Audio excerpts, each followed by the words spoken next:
Hey guys, how's it going? It's me, Chris, again, and today we have a 2018 Toyota Prius Hybrid maintenance light reset. We are going to use these buttons over here, the middle buttons for enter,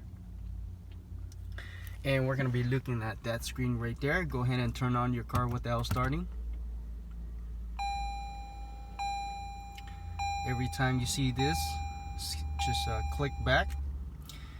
As you can see, actually it's not showing that it's maintenance required, but go ahead and scroll to the left or the right and go find this page, vehicle setting. Go ahead and go scroll down until you find vehicle setting. Enter on it.